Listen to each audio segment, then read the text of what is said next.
Good morning, students. Myself Kiran Yadav. I am your English teacher of class 4th.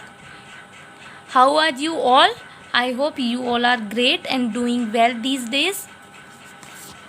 So we are continuing with this chapter Why from unit number 4, chapter number 7. Why? So we have read 2 stanzas. So जो ये Y pome है, इसमें एक बच्चा होता है, वो हमेशा क्यूरियस होता है कि ये चीज़ें ऐसे क्यों हो रही है. वो ही always ask a question why this, why that, why then and why now, why not. Okay, he ask that why wood should swim and why the lead and marble sink can down to the water they can't swim. Lead and marble sink, they can't swim. Why sun should shine? जो सूरज होता है वो क्यों चमकता है. And wind should blow, और हवा क्यों चलती है. And why we eat and drink, and why we eat food, and why we drink water. Why? So we have read it. Now come to the third stanza. He wants to know what makes the clouds and why they cross the sky.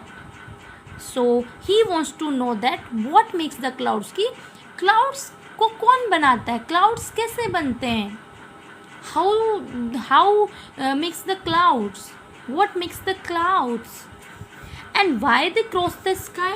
और वो हमेशा आकाश से, जो sky से क्यों गुजरते रहते हैं, वो हमेशा वो मूविंग होते रहते हैं स्काई में. Why this happened. Why sinks the sun behind the sea hills. And जो सूरज होता है वो पहाड़ी के पीछे क्यों जाता है, पहाड़ी के पीछे क्यों छुप जाता है. And why the flowers die. और जो फूल होते हैं जब वो उगते हैं तो उसके 5-6 दिन के बाद में वो डाउन हो जाते हैं, वो मुरझा जाते हैं, मीन्स मर जाते हैं. Why this happen. Why the sun behind the, why sinks the sun behind the hills and why the flowers die. He asking why this happen. Some of these whys are not too hard. कुछ why के जो question होते हैं वो इतने भी hard नहीं होते हैं. To answer if you will try. अगर तुम थोड़ा सा ट्राई करोगे तो you can give the answers.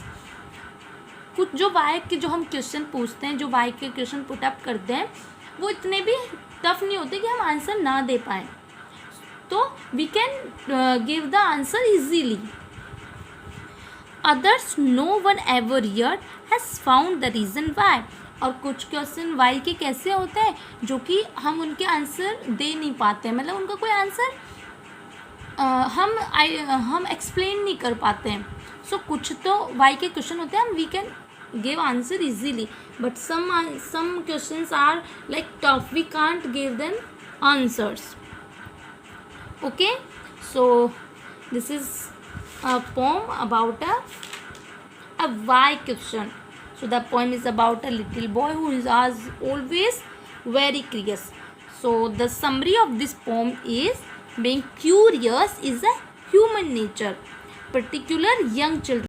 क्योंकि ये जो कि हमारे अंदर क्यूरियोसिटी होती है, ईगर होता है किसी भी चीज़ को जानने के कि ये ऐसे क्यों हो रहा है, ये कैसे हो रही है, हमारा नेचर है, ये सब में होता है. पर ये सबसे ज़्यादा क्या होता है, जो छोटे बच्चे होते हैं, यंग चिल्ड्रन होते हैं, आप जैसे बच्चे होते हैं, उनमें ये ज़्यादा होता है. आपको क्योंकि आपकी स्टेज न्यू होती है, आपको सब कुछ चीज़ें जाननी होती है, you want to know everything around you. Okay, so they are curious about everything around them. वो जो भी उनके चारों तरफ जो भी चीज़ें, वो उनके बारे में जानना चाहते हैं. Nature, people, sounds, everything that they come in contact with.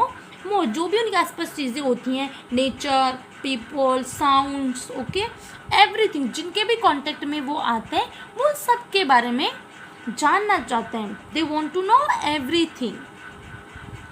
So here your poem is over.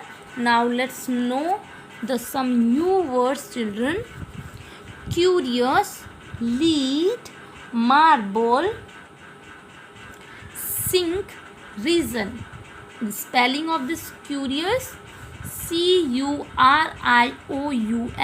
curious.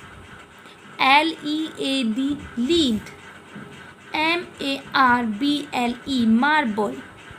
Sink, sink. Reason, reason. So these are new words we have read in this poem. Okay, and the question answer part I will send you PDF on WhatsApp. Okay, so please read this poem and learn the question answers. Thank you children, have a good day.